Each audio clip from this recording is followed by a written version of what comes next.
vitória depois de uma derrota que o torcedor sofreu bastante, tenho certeza que vocês também. Queria que você analisasse a partida e falasse especialmente sobre o Arrascaeta, 3 gols dentro do Campeonato Brasileiro, uma belíssima atuação hoje e conseguiu trazer para a equipe a eficiência que a gente tanto falava nas últimas partidas. Parabéns pela vitória. Obrigado. Boa noite, primeiramente. Foi dessas vitórias da onde a gente vê que esses jogadores são grandes, né? Depois de uma derrota em casa, muito dolorida, por nós, como você falou bem, né, os torcedores. Mas temos que entender que o futebol, essas derrotas, elas fazem parte. E depois da derrota, nem os jogadores são os piores jogadores do mundo, tem que trocar todo mundo. E nem hoje, depois da vitória, são os melhores jogadores do mundo e vamos ganhar todos os jogos do ano. Então, esse equilíbrio é o que os grandes jogadores conseguem alcançar, né? Porque depois da derrota, o normal é que o time perdesse a confiança, mas ao contrário do que se viu. Desde o primeiro minuto, os jogadores dominando bolas difíceis, tentando jogar, botar a bola no chão em todo momento e achando passes difíceis, os domínios sempre orientados, segundo o que o jogo pedia. Nunca nos deixamos influenciar nem pela derrota, nem pelo jogo fora de casa.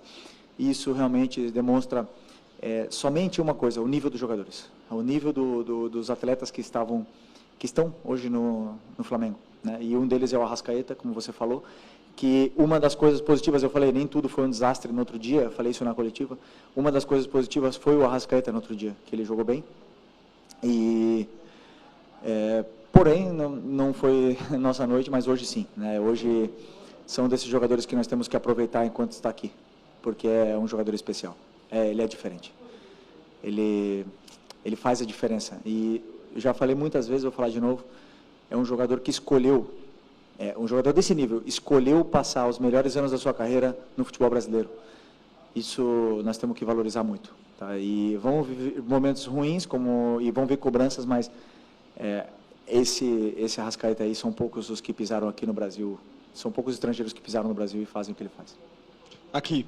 Tudo bem, Felipe? Parabéns pela vitória. Eu queria te ouvir um pouquinho sobre a estratégia que tu desenhou para o jogo de hoje, levando em conta o que tu estudou do Grêmio também, do teu adversário, que joga muito na base da ligação direta. Tu falou sobre o Flamengo que pisou na bola, colocou ela no chão e jogou. Queria te ouvir o que tu pensou em cima daquilo que o Grêmio tem apresentado, por favor.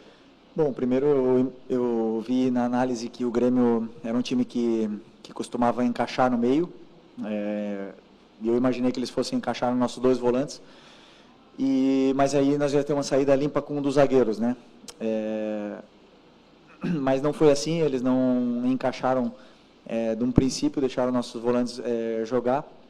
Isso nos deu saída, porém, às vezes era mais difícil a progressão da jogada, né? Porque, claro, se os nossos jogadores determinantes da frente estão todos marcados, então a progressão não era tão boa.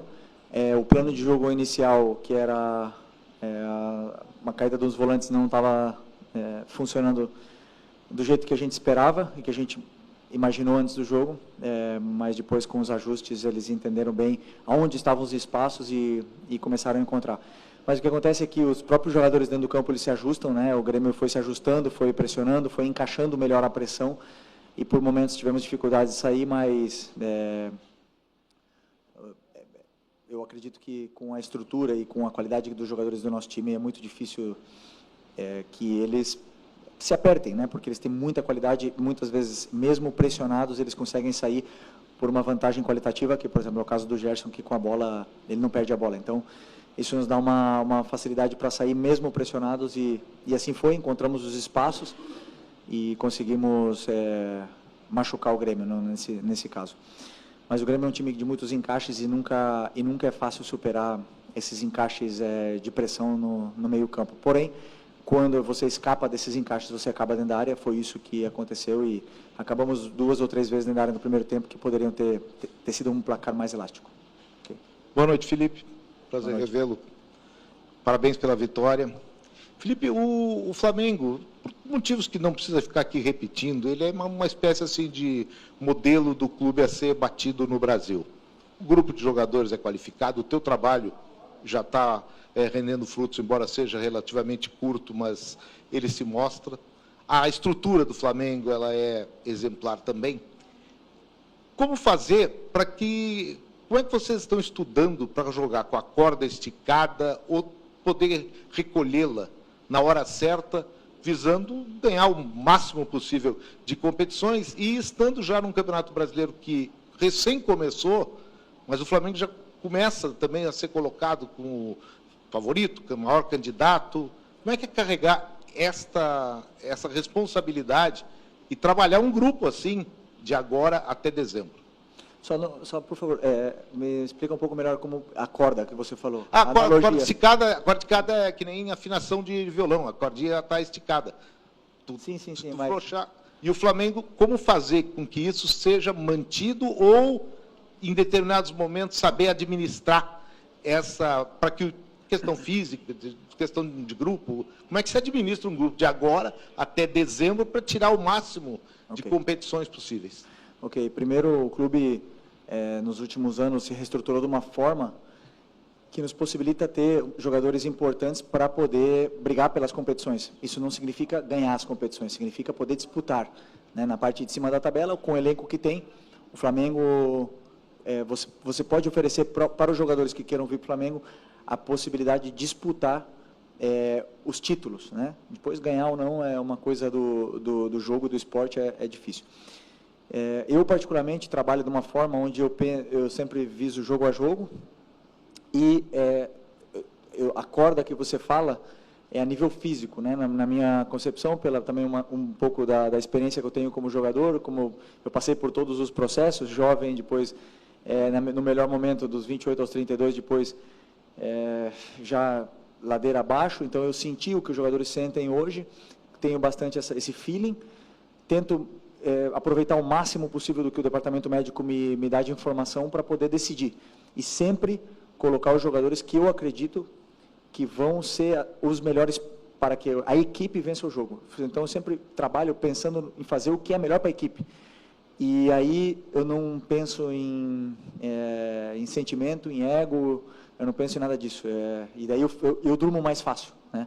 Porque como eu estou fazendo o que eu sei, o que eu sinto que é melhor para a equipe, eu vou errar, não tenho dúvida que eu vou errar, os jogadores também vão errar, mas meu coração dorme em paz e eles entendem bem isso. E acredito que daqui até o final do ano, a única mensagem que eu tenho para os meus jogadores é que eu vou precisar de todos eles. A gente já viu isso no Carioca, todos jogaram, já vimos isso no campeonato, são muitos jogos, e isso é o elenco qualificado que hoje o Flamengo tem para poder disputar. Mais peças virão, provavelmente, na janela do meio do ano, e isso é normal do futebol, essas trocas, né, nos elencos, mas eu acredito que sempre para qualificar ainda mais e potencializar a qualidade que esses jogadores têm. Ok, obrigado. Felipe, tudo bem? Aqui, boa noite. Gabriel Orfa, na Papulados, Rubro Negro, Revista Placar. Felipe, eu queria te perguntar sobre uma questão que a gente até falou um pouquinho depois do jogo contra o Central Córdoba, que é o número de finalizações do Flamengo, né? O Flamengo hoje teve uma certa dominância na partida, pisou mais na área da equipe do Grêmio, mas mesmo assim teve menos finalizações que o Grêmio, né? O Flamengo até os 20 do segundo tempo tinha 3 chutes a menos que o Grêmio, pisando mais na área adversária. Eu queria te perguntar se te incomoda isso, de às vezes ter menos finalizações do que deveria ter, que, querendo ou não, em alguma situação, né? Hoje não foi o caso, mas em alguma situação pode acabar complicando ainda mais a partida. Obrigado, parabéns pela vitória. Não, eu acho legal porque, assim, hoje, eu sempre falei para vocês, né, vão ter dias que nós não vamos ter tantas finalizações, porém vamos estar mais finos de cara a gol, vamos fazer gol, e vão ter outros dias que nós vamos chutar 30 vezes e a bola não vai entrar, como foi o último jogo do Central Córdoba, onde tivemos chances claras e não fizemos. Fizemos um de falta, né, mas não fizemos gols. Isso é natural do que o adversário ele permite para você. Como eu falei, o Grêmio é um time de encaixes que te dá uma dificuldade maior na saída, porém, a que você escapa, você tem uma chance mais clara, ou uma chance de pisar na área, como você falou, mais clara. Depois, a finura do jogador ali, o momento de forma dele, isso, cada um vai passar por momentos diferentes. E aí os números dizem, né? Um jogador como o Arrascaeta tem uns números incríveis e outros não tem tantos números como ele, como o Pedro. E isso é totalmente normal do futebol. Agora, numa vitória no campo, na arena do Grêmio, contra um time super qualificado, um time muito bem treinado, como eu falei, com encaixes, com tudo mais, fora de casa, segunda seguida fora de casa no Brasileiro, nós temos que olhar o lado positivo. Nós não podemos só olhar porque o Flamengo finalizou menos, porque não sei o quê, porque a bola não entrou. Então, eu sou o treinador positivo. Entendo que você seja mais negativo nesse ponto, mas eu olho sempre as coisas boas que a gente fez e as ruins já é o meu trabalho corrigir elas e para isso que me pagam. Felipe, boa noite primeiramente, né? Parabéns pela vitória. Eu gostaria que tu falasse, né, uma análise tua da partida do Bruno Henrique, né? Tu falasse sobre as possibilidades de ataque que o Flamengo teve. O Bruno Henrique, infelizmente, acabou falhando em 2, 3 oportunidades. E queria também que tu comentasse sobre a situação do Pedro. Tu já vê ele pronto e apto para o próximo jogo contra o Juventude no Maracanã? Boa noite. Só estou tentando lembrar as 3 chances do Bruno. Pode me lembrar elas?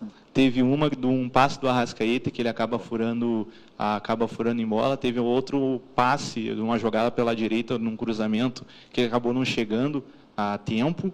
E também teve uma de perna esquerda, que ele acabou tentando driblar o defensor do Grêmio, o Gemerson, e acabou não finalizando da maneira adequada. Bem lembrado. O Bruno, ele cumpriu a função à risca. Assim, fez tudo o que eu pedi para ele fazer, em função do que eu achava que a equipe precisava, né? Porque eu sabia que, como eu disse também, o Grêmio é um time de encaixes, então eles iam ter que saltar com os zagueiros. E aí o Bruno, atacando o espaço, ele é letal, e fez todos os movimentos que eu pedi, ele nos deu muita profundidade. Ele e o Michael nos deram muita profundidade, o mesmo Gerson nos deu muita profundidade, e é um jogador muito importante. Essas chances que você fala, eu não posso qualificar ela de uma chance perdida, porque, na minha visão, não foi o passe não foi ideal para ele, não conseguiu nem finalizar a jogada, né? Então, a outra, talvez, em outro momento, ele teria conseguido finalizar, mas é absolutamente normal. E o que eu vejo é o volume de jogo, o que ele cria, o que ele nos dá para a equipe, porque é um jogador que pressiona muito, que se sacrifica muito pela equipe e faz com que a equipe jogue muito melhor, de forma muito mais contundente e dominante dentro do campo ao estar Bruno Henrique, porque ele nos dá todas as fases defensivas, né? Jogo aéreo, é um jogador que domina a bola de costas, que sustenta os zagueiros, que ataca o espaço, então é um jogador super completo e na qual muito importante.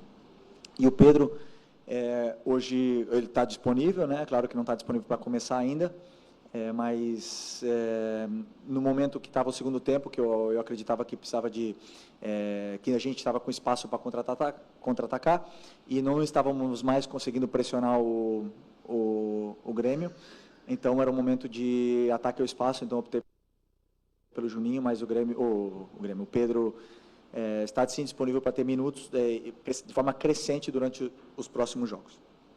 Felipe, aqui, boa noite. Você falou agora na resposta anterior a respeito dos zagueiros saltarem da linha, né? Os 2 gols nisso acontece, são 2 zagueiros diferentes, mas o zagueiro pela direita do Grêmio. E para mim o Flamengo apostou bastante no jogo, o Arrascaeta chegando mais ali, o Michael também. Essa foi uma percepção tua antes do jogo, de explorar essas costas da defesa do Grêmio, que teria esse zagueiro saltando? Eu não vi os gols ainda, então eu não consigo, eu só lembro que o Arrascaeta driblou o goleiro no primeiro, e no segundo foi uma saída de bola pela lateral, né? Eles fizeram uma saída de uma triangulação bonita e o Arrascaeta conseguiu escapar e conseguiu finalizar, né?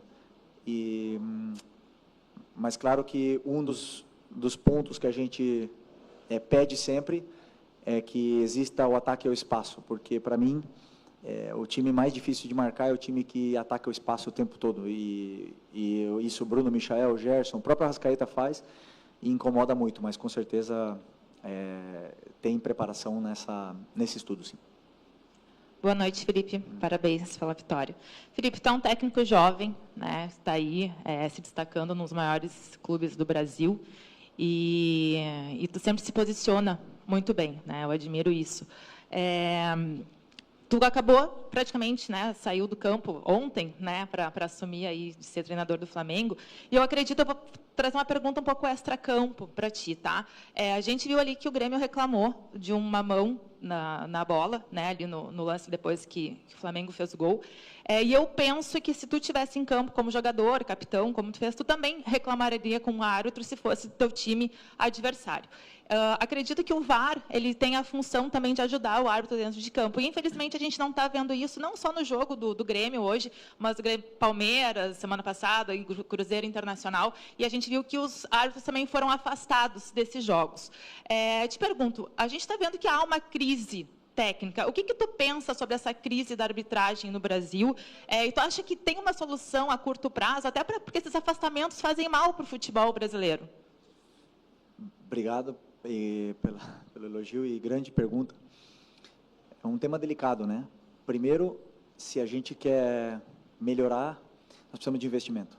Precisamos investir em estudos, em melhores, prepará-los melhores. Mas eu posso afirmar, em 5 anos que eu joguei aqui no Brasil, agora no final de carreira, que eu vi muitos árbitros muito bons, muito bons. Seria até injusto citar nomes deles, mas eu sempre falei nas entrevistas, né? O próprio Klaus, o Davi, tem vários, não vou ficar citando o nome deles aqui, mas são muito bons, né? E assim, cada um tem uma opinião. E um companheiro teu, durante essa semana, falou que o VAR não tem que entrar interferência mínima ou máxima, ou apitar desde lá, mas tem que entrar quando tem que entrar realmente, né? E é uma linha, uma régua fina, difícil de a gente analisar, né? Mas o que eu gostaria realmente, que não houvesse muita interferência, se não é um lance claro. Se é um lance claro, deve haver interferências. Impedimentos, eu acho que veio para, sim, ajudar muito, porque era muito injusto você perder um jogo com um impedimento de 2 metros, e essas coisas vieram para ajudar, e o VAR também veio para ajudar. Precisamos continuar investindo, que eles possam continuar estudando, que eles possam continuar se corrigindo, porque, no final das contas, é só a experiência e as horas de correção e de trabalho que vão fazer eles chegar à perfeição, mas eu tenho certeza que eles querem se aperfeiçoar ao máximo possível, porque ninguém gosta de ser criticado, de ser afastado, nem nada disso, né? Então, eu não vi o lance desse ainda, né? Não vi o lance, mas o que eu sim gostaria, e aí uma coisa minha, mas é que o árbitro do VAR que chamasse o árbitro para assistir a imagem, que eles não se comunicassem, porque eu sinto muitas vezes que influencia na tomada de decisão do árbitro, que ele só vá lá ver as imagens, que mostrem as imagens de todos os ângulos para ele, todos, já que ele vai lá, que sejam 10 ângulos, e aí ele analisa sem a opinião de ninguém, ele, sozinho, e aí ele vai ver se ele mantém ou não mantém. Isso seria, eu acho que, o ideal para a gente poder melhorar, mas assim, nós temos bons árbitros aqui no Brasil, bons mesmo, de verdade, porque a gente sempre fala da Europa e tudo mais. Os únicos, para mim, que são referências são na Premier. Na Espanha tem o mesmo problema, na Itália tem o mesmo problema, então reclamam muitas vezes de barriga cheia, porque eu tenho certeza que esses árbitros se esforçam muito para poder serem tops.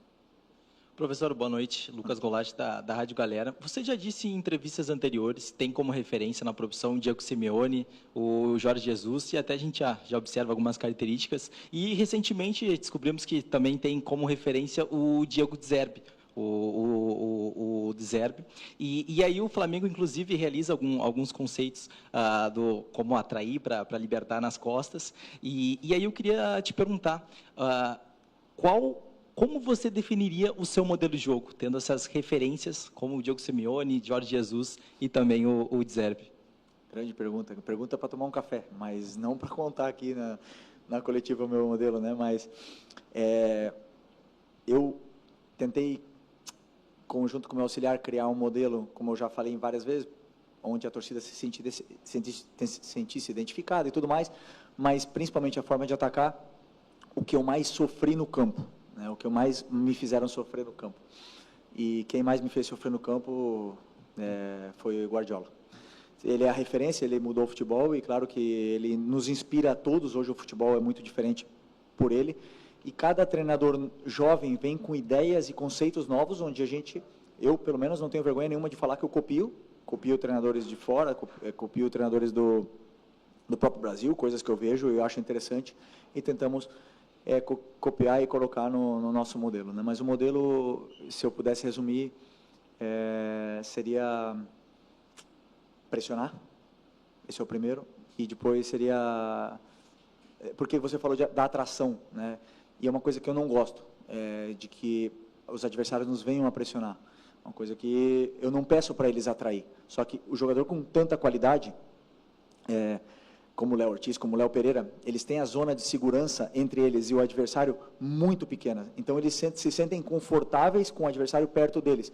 E isso são características deles que fazem os times, atraem os jogadores para poder liberar os espaços. Mas eu não peço realmente isso, porque o que eu passo para eles é a progressão. Então, chamaria talvez jogo de progressão, meu modelo. Felipe, aqui, Gustavo. Estou aqui com um belo material de pré-jogo que a assessoria do Flamengo manda para a gente.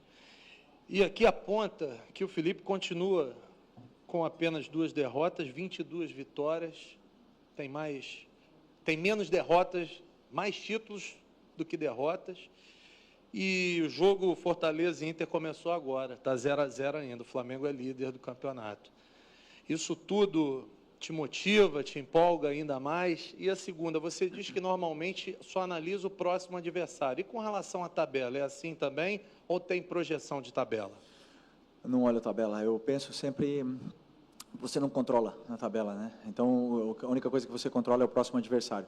E o que eu penso, sim, nos campeonatos, nas ligas, no campeonato nacional, como o Campeonato Brasileiro, que é um campeonato que não tem final, que é de pontos corridos, o começo é muito importante, né? E os jogadores começaram muito bem, começamos empatando em casa, mas vencendo 2 jogos fora, então, o que nos dá é um bom começo, mas é uma maratona. São muitas coisas pela frente, né? Então, assim, que você falou dos números, do que motiva e tudo. Não, eu não me iludo, né? Eu não me iludo. Eu não era o novo Guardiola antes da sequência de vitória, de sequência invicta, e nem também sou o pior do mundo depois de uma derrota. Então essas coisas eu entendo, porque quando eu escolhi vir para o Flamengo, o dia que eu assinei o contrato estava tendo protesto.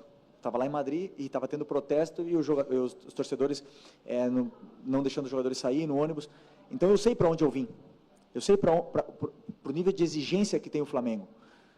Eu nunca reclamei disso, porque isso, querendo ou não, me fez crescer, me fez ser melhor, me fez pensar, me fez refletir, e eu convivo bem com isso. Então eu também, quando a gente perde e tem um momento ruim, como foi o outro dia, eu navego nessas águas aí já com mais calma, porque já tenho muitas cicatrizes no futebol, já são muitos momentos bons, mas também muitos ruins, onde eu sei que isso vai acontecer. O que não posso nunca é perder a minha convicção do que eu acredito do futebol, do que eu acho que é melhor para a equipe, da forma que a equipe tem que fazer para ganhar.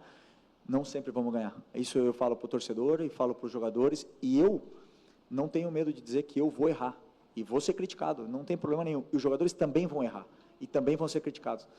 Mas que o torcedor entenda que a gente vai fazer de tudo para poder vencer e falar dentro do campo, que é o mais importante. Felipe, boa noite. Boa noite. Felipe, pelo que você falou aí, pelo que a gente já conhece do seu trabalho de jogador e agora de treinador, a gente pode afirmar que você é um dos poucos hoje no Flamengo que conhece tão bem o Flamengo por tudo que você passou. E pela sua experiência, após perder um jogo de estreia na Libertadores, no Maracanã lotado, você sabe que é uma fagulha no palheiro para se criar uma crise. Queria saber como é que você geriu quinta, sexta e ontem para que o time não sentisse aquela derrota de quarta, na verdade, a pressão que começou a se fazer em torno desse jogo de hoje, chegasse hoje, fizesse uma partida com tranquilidade, abrindo o placar já no começo do jogo. Como é que você geriu tudo isso aí? O que você passou para os jogadores nesses últimos dias? O primeiro passo é reconhecer o erro, né? Eu reconheci os meus erros para vocês e para eles também, e mostrei para eles o porquê perdemos o jogo, o porquê aconteceu aquilo. Porque muitas das vezes o resultado não vem, mas e o caos se instaura na parte externa, o que é normal, porque a gente nunca vai mudar o torcedor do Flamengo. Ele é muito passional, ele tem esse amor tão grande pelo Flamengo, porque a gente já falou várias vezes que os torcedores eles não comem às vezes para ir assistir um jogo, Então, a gente já sabe disso, não vamos mudar o torcedor, mas a gente tem que saber o que estamos fazendo. Então, o primeiro passo é reconhecer o que a gente fez de errado, reconhecer e assumir os erros. Não tenho vergonha nenhuma de dizer, e falei na entrevista depois do jogo, e falo de novo, errei em algumas tomadas de decisão naquele jogo, e vou errar de novo em outros momentos, mas reconhecer isso aí nos dá a tranquilidade de que, e saber se perdoar, para ir para o próximo jogo. Mas aí, o fato de eles terem entrado hoje com confiança e não pensarem no jogo, isso é por eles, pelo nível dos jogadores que estão no elenco hoje, porque são jogadores muito grandes, que já passaram por momentos difíceis, já conhecem o clube também, já sabem como funciona a torcida, e conseguem apagar rápido o que aconteceu no jogo para poder vencer o próximo jogo. Então, aí não é meu trabalho, aí é realmente o nível dos jogadores que faz o time reverter rápido essa situação. Tá bom? Obrigado, boa noite.